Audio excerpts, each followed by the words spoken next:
MBN 뉴스8 오늘의 주요 뉴스입니다. 김정은 북한 국무위원장이 탄 열차가 현재 중국을 통과하고 있습니다. 북측 경호팀을 태운 수송기가 오늘 하노이에 먼저 도착한 가운데 김 위원장은 베트남 접경 지역에서부터는 하노이까지 차로 이동할 가능성이 큽니다. 북한 조선중앙통신이 김 위원장이 하노이에서 열리는 2차 북미 정상회담에 참석하기 위해서 어제 평양을 출발했다고 밝혔습니다. 이례적인 신속 보도는 정상국가로서의 면모는 물론 내부 안정에 대한 자신감을 과시하려는 뜻으로 풀이됩니다. 김 위원장이 이번 하노이 행엔 김영철 노동당 부위원장과 같은 외교 안보 라인은 물론 오수용 당 경제부장 같은 경제 라인도 강화됐습니다. 이런 가운데 리설주 여사는 이번 2차 북미 정상회담에도 동행하지 않은 것으로 알려졌습니다.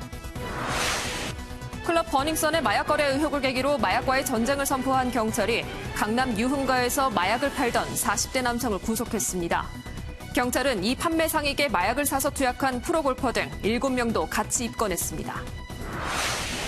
호텔 발코니에서 알몸 차림으로 서 있다 공연 음란 혐의로 재판에 넘겨진 남성이 2심에선 벌금형을 선고받았습니다.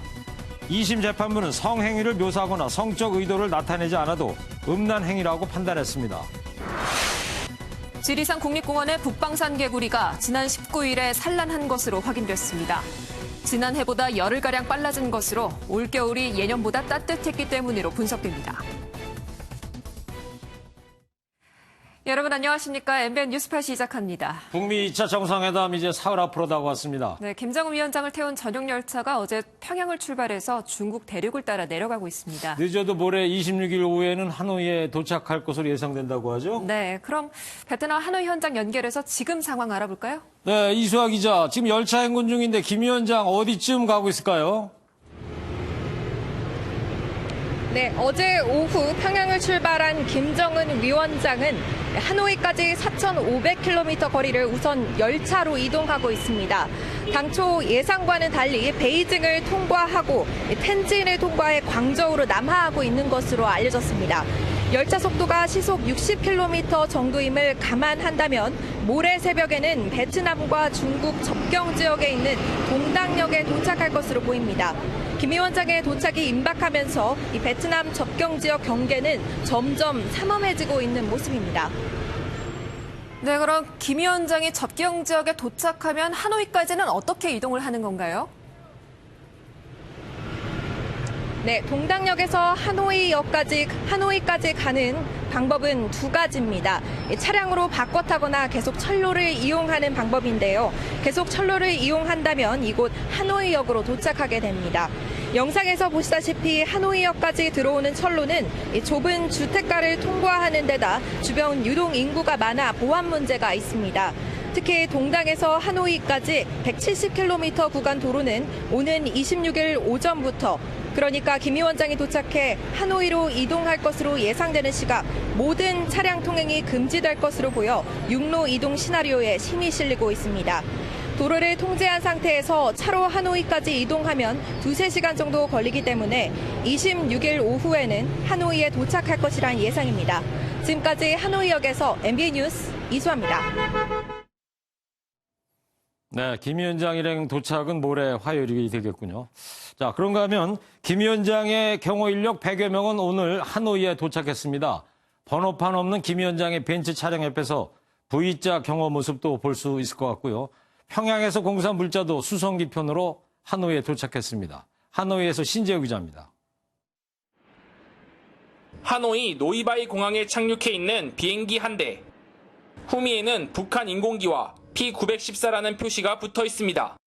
활주로에는 검은색 정장을 입은 건장한 남자들이 걸어다니는 모습도 보입니다.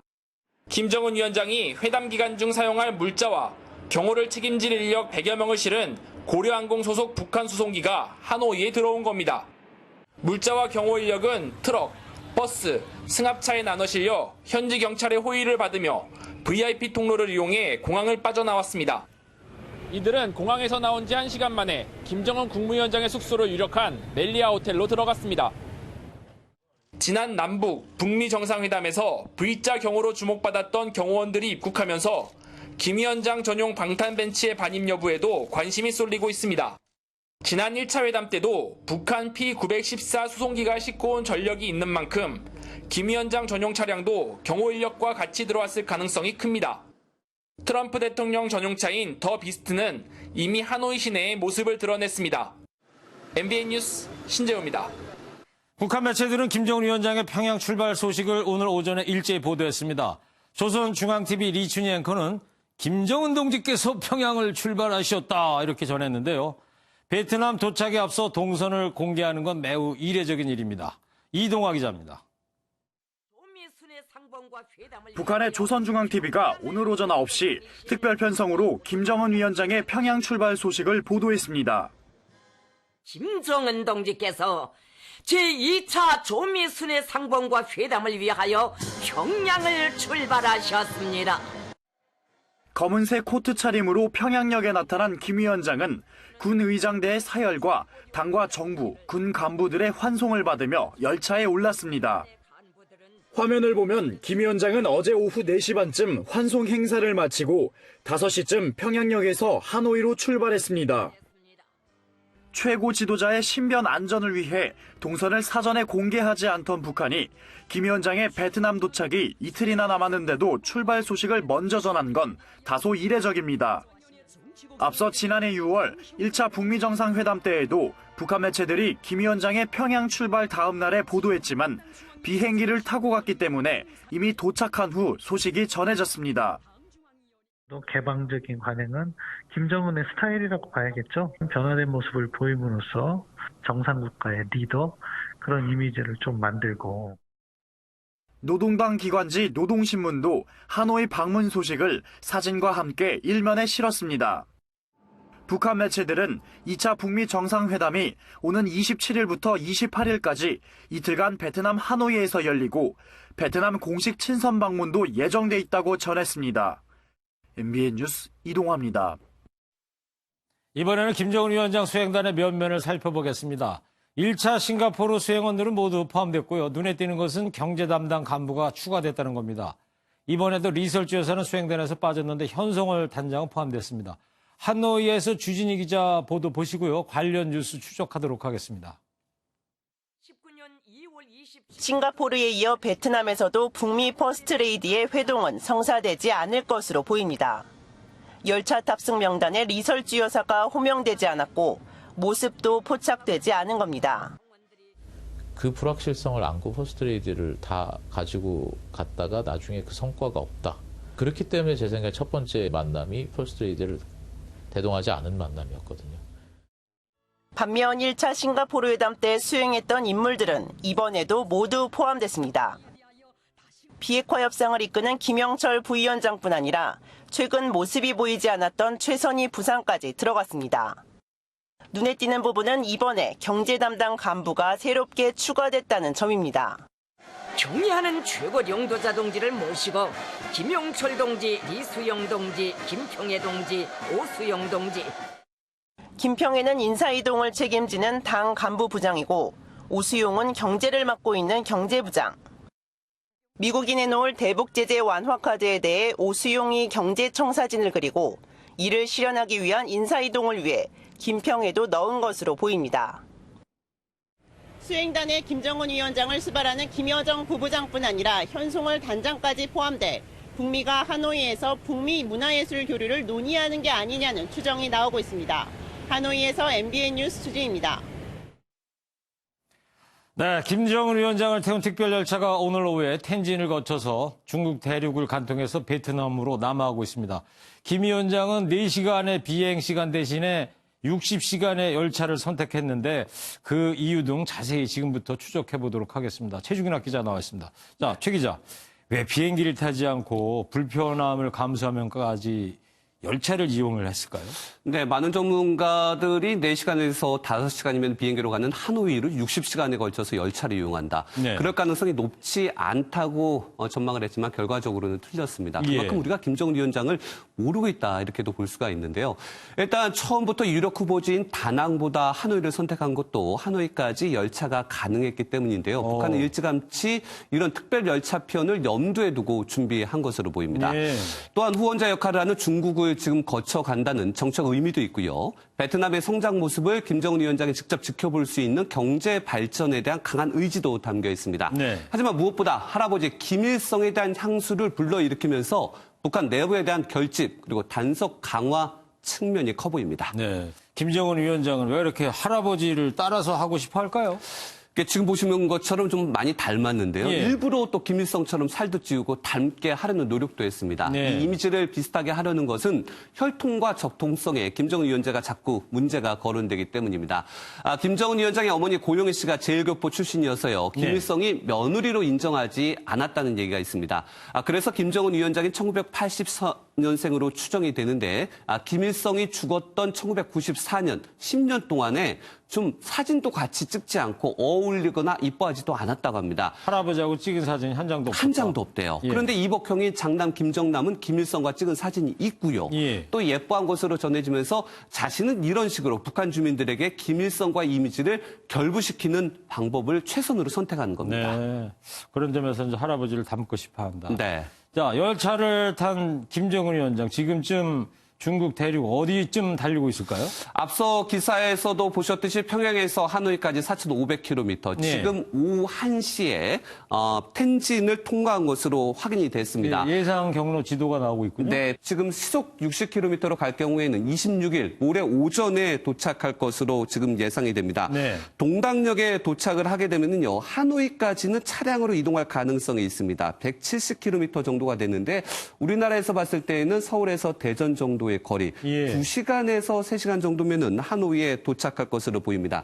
그런데요, 동당역에서 지금 하노이로 가기 전에 지금 삼성전자 공장이 있는 박寧성이 있습니다. 이곳에 들릴 가능성도 제기가 됩니다. 김정은 위원장이 삼성전자 공장에 만약에 들른다면 네. 삼성 이재용 부회장이 하노이로 날아가서 김 위원장을 안내할까요? 어떻게 할까요? 직접 안내할 가능성이 커 보입니다. 김정은 그래요? 위원장이 방문을 하게 된다면요. 청와대에서도 이재용 부회장이 직접 베트남에 가지 않겠냐 이렇게 전망을 하고 있습니다. 네. 삼성도 이와 관련해서 오늘 입장을 밝혔는데요. 현재까지는 김정은 위원장의 방문 가능성이 크지 않다 이렇게 얘기를 하면서도요. 네.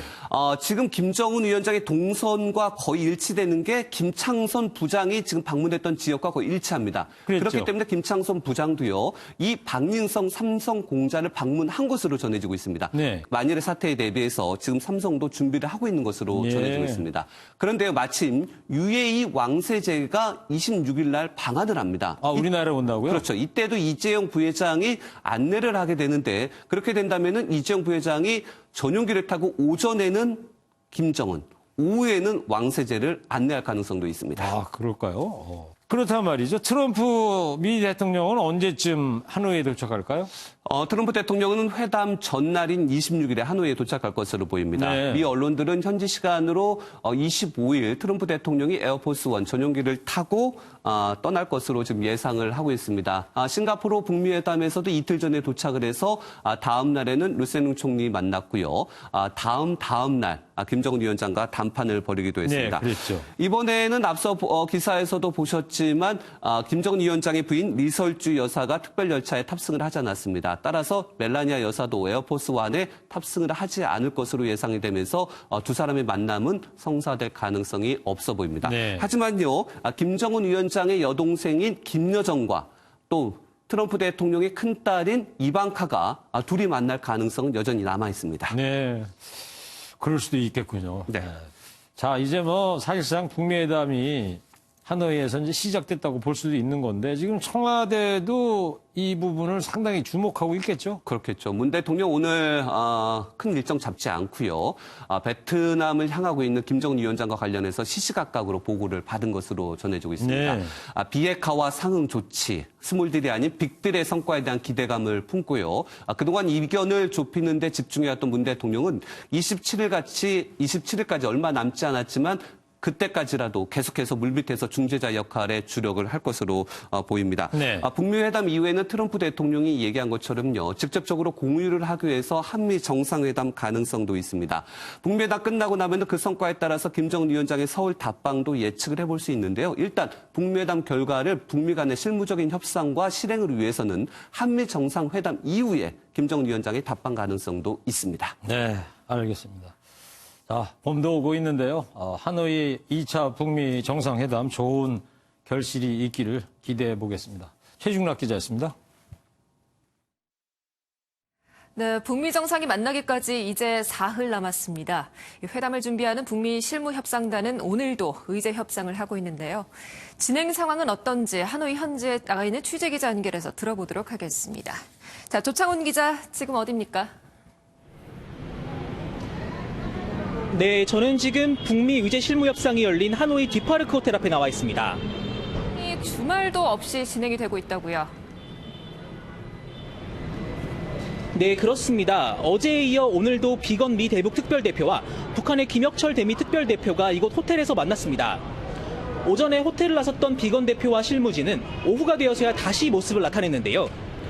주말을 맞아 본국의 협상 내용을 보고하고 전략을 짜는 등 숨고르기에 들어간 모습이었습니다.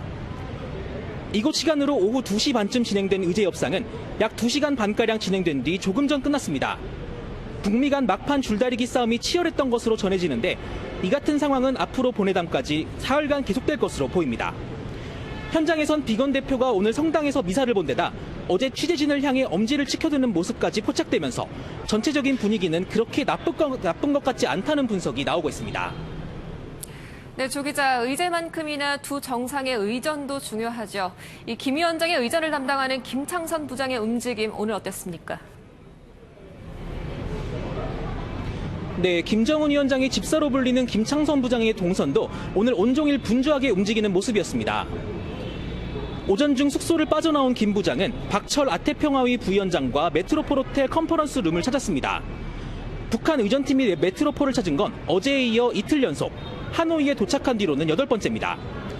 김 위원장이 평양을 떠나 이곳 하노이를 향하고 있는 만큼 숙소 혹은 회담장으로 유력한 메트로폴 호텔을 최종 점검하는 것으로 보입니다. 북측 실무진의 숙소인 영빈관에선 오전 중 레드카펫을 깔고 행사를 준비하는 듯한 모습이 포착되기도 했습니다. 이에 따라 JW 메리어트 호텔에 머물 것이 유력한 트럼프 대통령과 달리 김 위원장의 숙소는 여전히 베일 속에 가려져 있는 상황입니다. 지금까지 하노이 디파르크 호텔 앞에서 MBN 뉴스 조창훈입니다. 네, 현지 소식 전해드렸고요. 김 위원장이 베트남에 도착하면 경제 시찰에 나설 가능성이 나오고 있죠. 이를 뒷받침이라도 하듯이 삼성전자 공장이 있는 박린시 등지엔 주변 경비가 한층 강화됐다고 합니다. 이 시각 분위기는 어떤지 연장현 기자가 전해왔습니다. 베트남 하노이에서 차로 1시간 반 거리인 하이퐁은 LG전자 등 국내외 대기업들의 활발한 투자가 집중되는 곳입니다. 하이퐁시는 베트남 최대 공업도시이자 항구도시로서 베트남 중국 경제협력 벨트를 잇는 주요 교통허브입니다. 지난 10년 동안 베트남 경제를 급성장시킨 산실이기 때문에 김 위원장의 경제시찰 후보지 중 단연 1순위로 꼽힙니다. 오늘 북측 실무단 숙소인 하노이 영빈관에 하이퐁시 정부차가 방문한 것으로 알려져 김 위원장의 하이퐁 시찰 가능성을 높이고 있습니다. 베트남 개방을 상징하는 도이머이 정책의 대표적 성공 사례인 박린시도 시찰 후보지로 손색이 없다는 평가입니다. 특히 박린시는 김 위원장이 동당역에서 차를 타고 하노이 도심으로 이동할 경우 최단 경로의 길목에 있다는 점에서 관심이 높습니다. 이곳엔 삼성전자 휴대전화 1공장이 있는 만큼 김 위원장의 방문이 성사된다면 개방을 통한 경제 발전 의지를 국제사회에 보여줄 수 있다는 전망이 나옵니다. 두 곳 모두 지난 주말 김창선 북한 국무위원회 부장이 들른 이후 경비가 삼엄해졌습니다.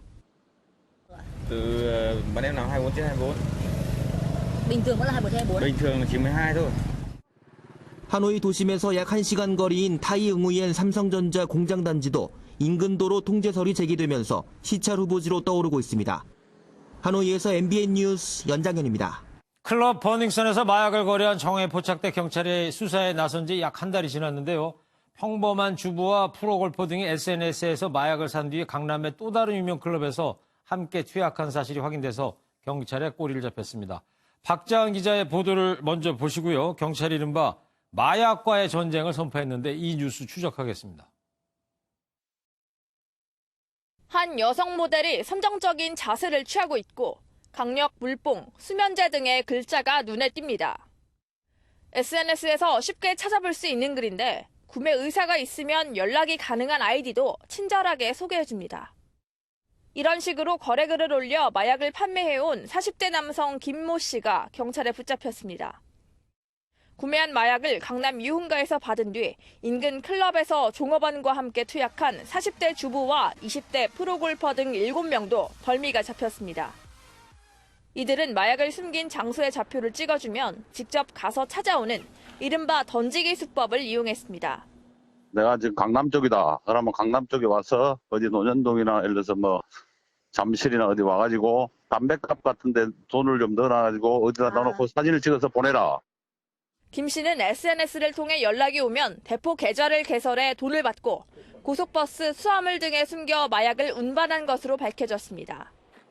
경찰은 붙잡힌 김 씨로부터 700여 명이 투약할 수 있는 마약 26g과 현금 1,800만 원을 압수했습니다.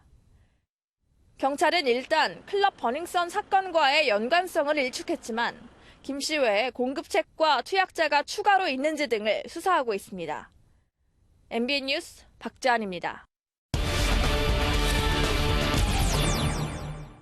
네, 일단 경찰은 강남 마약 판매상 구속이 클럽 버닝썬과는 관련이 없다는 입장을 내놓고 있습니다. 하지만 마약 관련 의혹이 고구마 줄기처럼 끊임없이 나오면서 경찰이 사실상 마약과의 전쟁을 선포했습니다. 사회부 손기준 기자와 지금부터 이 뉴스 추적해보도록 하겠습니다. 손 기자, 우선 버닝썬 관련 얘기부터 해보자고요. 서울청 광역수사대가 버닝썬과 강남경찰서 경찰관 사이에 브로커 역할로 의심되는 인물을 긴급 체포했다가 근데 그 사람이 현재 풀려난 상태라면서요. 어떻게 된 겁니까?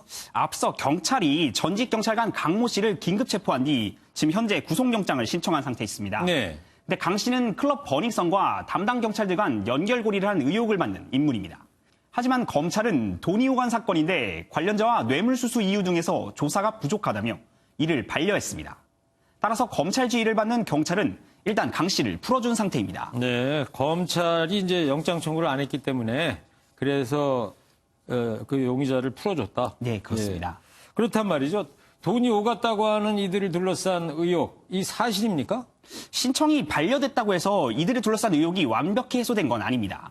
강 씨는 한 화장품 회사의 임원으로 2003년부터 8년 동안 강남경찰서에서 근무한 적이 있는 전직 경찰입니다. 예.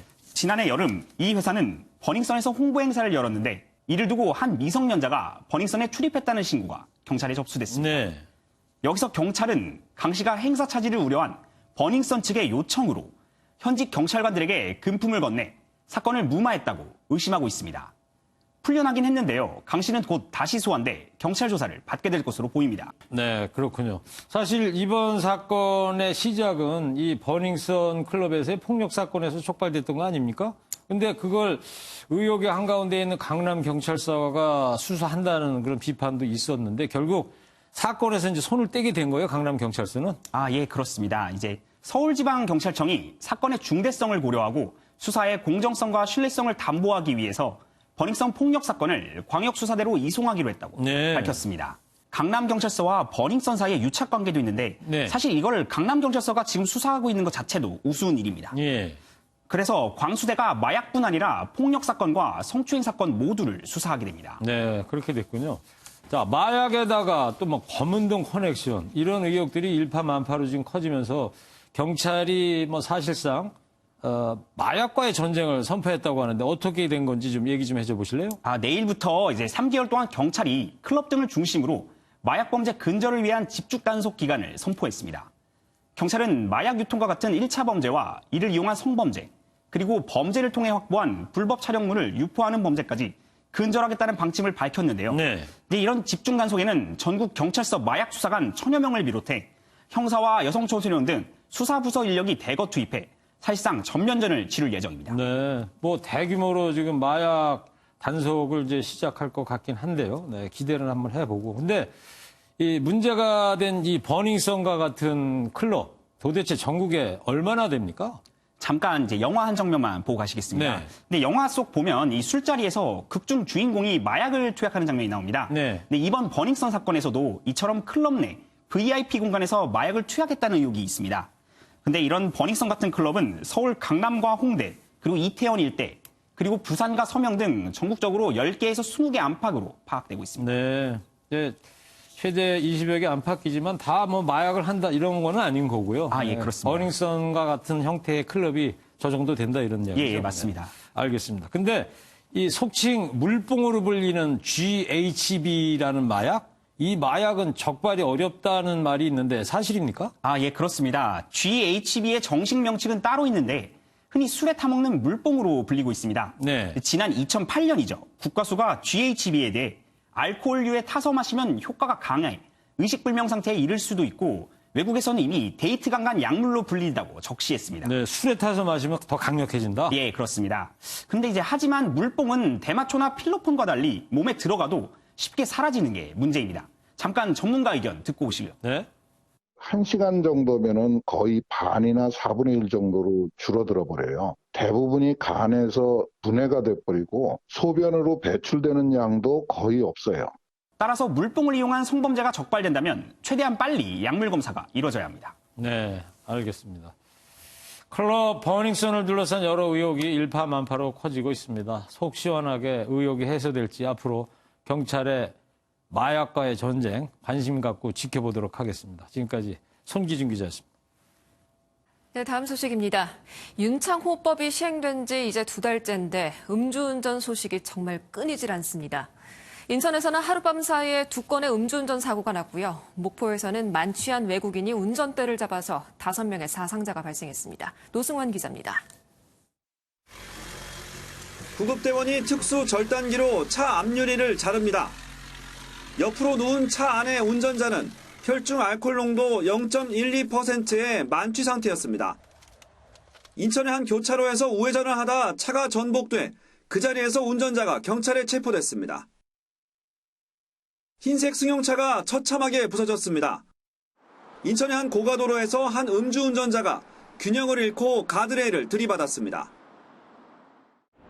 사고가 난 이곳은 고가도로 상부도로와 내리막 진출로가 갈라지는 지점입니다.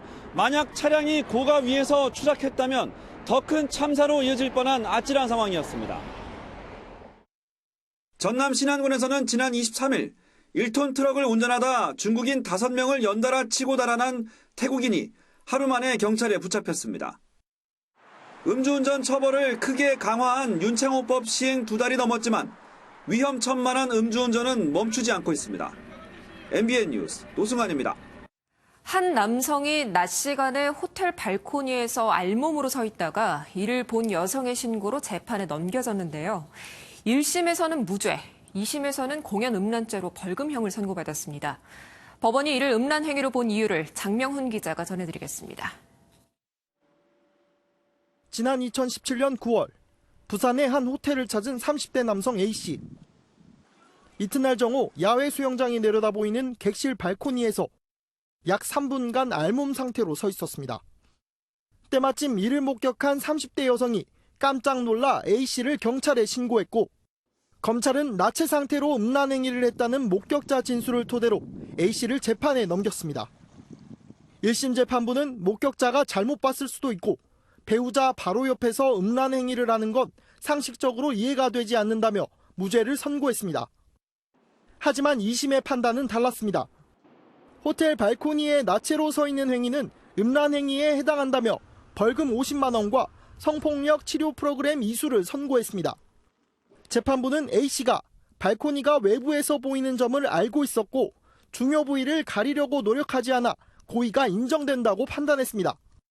음란 행위의 범위를 1심에서는 좁게 해석을 했고요. 2심에서는 다른 사람이 어떻게 생각하는지에 따라서 음란 행위가 될 수 있다라는. 법원은 이른바 바바리맨 같이 성행위 묘사나 성적 의도를 표출하는 행위가 없더라도 음란 행위라고 판단을 내렸습니다. MBN 뉴스 장명훈입니다. 한 여성이 사별한 공무원 남편의 유족 연금을 받으면서 다른 남성과 동거를 하다가 꼬리가 잡혔습니다. 연금 3,800만 원을 반납해야 할 이 여성은 자신은 간병인일 뿐이라고 반발했는데요. 재판부가 사실혼 관계로 본 결정적 근거가 따로 있었습니다. 김현 기자가 설명해드립니다. 69살 여성 박모 씨는 지난 1992년 군무원 남편이 숨진 뒤 매달 96만 원의 유족연금을 받아왔습니다. 하지만 2014년부터 다른 남성과 동거 중 사실혼 관계가 드러나 연금 3,800만 원의 환수 조치가 내려졌습니다. 그러자 박 씨는 사실혼 관계가 아니라 간병인으로 매달 100만 원 안팎의 돈을 받고 간병했을 뿐이라며 공무원 연금공단을 상대로 환수처분 취소 소송을 냈습니다. 하지만 법원은 연금 환수 조치가 정당하다며 공단 측의 손을 들어줬습니다. 결정적인 증거는 공단 측이 찾아낸 며느리의 편지. 편지에는 며느리가 두 사람을 엄마 아빠로 호칭하고 있었습니다. 재판부는 박 씨 며느리의 편지는 이들을 부부로 인정하고 있음을 나타낸다고 판단했습니다. 또 박 씨가 동거남과 함께 여행을 간 것과 간병인이 환자의 주소지로 주소를 옮긴 것은 이례적인 일이라며 박 씨가 단순한 간병인이 아님을 보여준다고 밝혔습니다. 칫솔을 같이 썼다든지 주소지가 돼 있다든지 전체적으로 고려했을 때는 이제 사실상 혼인관계가 벌써 기타 연금들도 비슷한 규정들이 있습니다. 공무원연금법은 연금 수급권자가 사실상 혼인관계에 있거나 사망한 사람과 친족관계가 종료되면 연금 지급을 중단하도록 규정하고 있습니다. MBN 뉴스 김현입니다. 시내 곳곳에서 볼 수 있는 택시 전용 승차대입니다. 승객과 기사의 편의를 위한 곳이지만 활용이 제대로 안 되고 있습니다. 택시는 어디서든지 탈 수 있기도 하고 또 최근에는 택시 어플 서비스가 나타나면서 더욱이 외면받는 건데요. 지금부터 택시 승차대의 문제점을 짚어보겠습니다. 김지영 기자입니다. 직장이 밀집해 유동인구가 많은 서울 중구와 광화문 일대 택시 승차대를 둘러봤습니다. 남대문의 한 택시 승차대. 30분 동안 이곳에서 택시를 기다린 손님은 단 한 명도 없습니다. 그때그때 손 흔들어서 잡고는 해요. 서울역 앞에 있는 그 승차대는 이용을 하는데 그 외에는 잘. 버젓이 승차대가 있지만 바로 앞에 손님을 내려준 택시는 그대로 가버립니다. 이제 명동 입구 같은 데가 필요한데 한가한데 엉뚱한 데 세워놓고 손님 태우려고 서 있는 게 아니에요. 실으려고 서 있는 거지. 승차대와 5분 거리의 명동 입구에 가서야 서 있는 빈 택시와 손님들이 보입니다. 택시 한 대만 덩그러니 있는 또 다른 승차대는 버스 정류장 바로 뒤에 있어 교통 혼잡까지 빚어집니다. 버스 한 대가 택시를 아슬아슬하게 피해 정류장에 서고 나가는 택시와 들어오는 버스가 뒤엉킵니다. 서울시에 설치된 택시 승차대는 330곳. 하지만 이용 승객은 전체의 고작 3%입니다. 이용률이 저조한 택시 승차대 같은 부분이 민원 들어오거나 버스 정류소랑 좀 약간 겹쳐지는 부분이 발생을 하면은 철거도 하고요. 이용률을 높이겠다며 2년 전 발표한 스마트 승차대는 아직 한 곳도 없고 서울시는 설치할 계획이라는 말만 반복하고 있습니다. 스마트 승차대 설치가 예정된 곳입니다. 여전히 아무런 기능 없이 외관만 갖춰져 있습니다. 택시 승차대가 오히려 인도나 차도 일부를 점거하는 현상이 발생하고 있습니다. 사회적인 변화나 시민들의 입장에 대한 부분들도 고려해서 개선이 필요하다고. 한 곳당 1,000만 원이 넘는 비용이 든 승차대 수백 곳이 승객도 기사도 외면한 채 방치돼 있습니다. MBN 뉴스 김지영입니다. 지리산 계곡에 사는 북방산 개구리가요. 지난 19일에 알을 낳았다고 하네요. 작년보다 열흘이나 빠르다고 합니다. 네, 이런 소식 들으면 지구온난화가 좀 걱정되죠? 그렇죠. 네. 네. 근데 다려보니까 5년 전에는 한 달이나 빨리 산란했더라고요. 그렇게 보면은 산란 시기는 그때그때 유동적이라고 할 수 있겠네요. 네, 그럴 것 같습니다. 그 개구리가 말이죠. 파리를 잘 잡아먹는데 한 개구리는 벌만 잡더래요. 그래서 왜 그러냐고 물어봤대요. 뭐라 그랬대요? 니들이 톡 쏘는 맛을 알아? 진짜 못 살겠다. 이동훈 기자입니다. 지리산 구룡계곡에 맑은 시냇물이 흐릅니다. 올챙이가 되기 전 형태인 투명한 알덩이가 보입니다.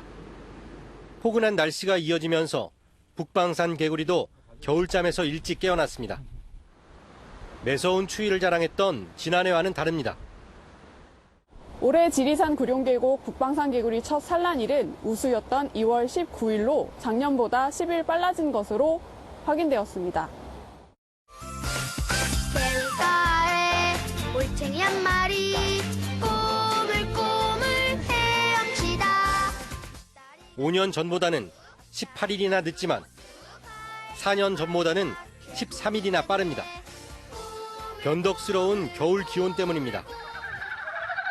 우리나라 전역에 서식하는 북방산 개구리는 제주도에서는 지난달 12일에 활동을 시작했고 다음 달 초순이면 설악산에서 알을 낳을 것으로 보입니다.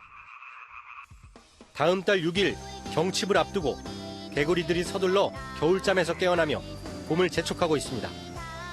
MBN 뉴스 이동훈입니다. 청년 취업 우리 사회 문제 중에 문제죠. 취업을 해도 내 집 마련도 힘든 시절이고요. 그래서 도시를 떠나 농촌에서 성공을 꿈꾸는 청년이 늘고 있다고 합니다. 농촌 정착도 물론 쉬운 일은 아닙니다만은 청년 농부가 늘어나는 현상도 엄연한 현실이 되고 있습니다. 강세훈 기자가 현장을 다녀왔습니다. 대학을 졸업하자마자 농촌으로 이주한 최윤범 씨. 직접 재배한 콩으로 메주를 만들어 연간 1억 원 이상을 버는 농부로 변신했습니다.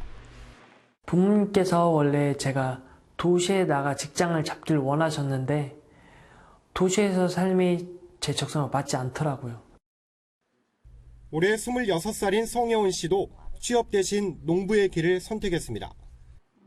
선인장을 길러 판매하고 체험 농장을 운영한 지 2년 만에 억대의 수익을 올리면서 이제는 대기업 직원이 부럽지 않습니다. 최원범 성혜원 씨처럼 농촌으로 이주한 도시민은 지난해 처음으로 50만 명을 넘었고 이 가운데 절반은 30대 미만이었습니다. 아무래도 대도시는 취업이나 일자리의 경쟁이 심화되고 있기 때문에 젊은 세대들의 농촌으로의 유입이 증가하고 있는 것으로 분석되어지고 있습니다. 도시에 비할 수 없다는 집값도 농업을 택한 이유 중 하나입니다. 농촌이 더 땅값이나 집값이 더 훨씬 저렴하고 안정적이고 여유로운 생활이 가능할 것 같아서. 취업과 주거 문제로 고달픈 젊은 층에게 농업이 이젠 어엿한 직업으로 자리 잡고 있습니다. MBN 뉴스 강세훈입니다.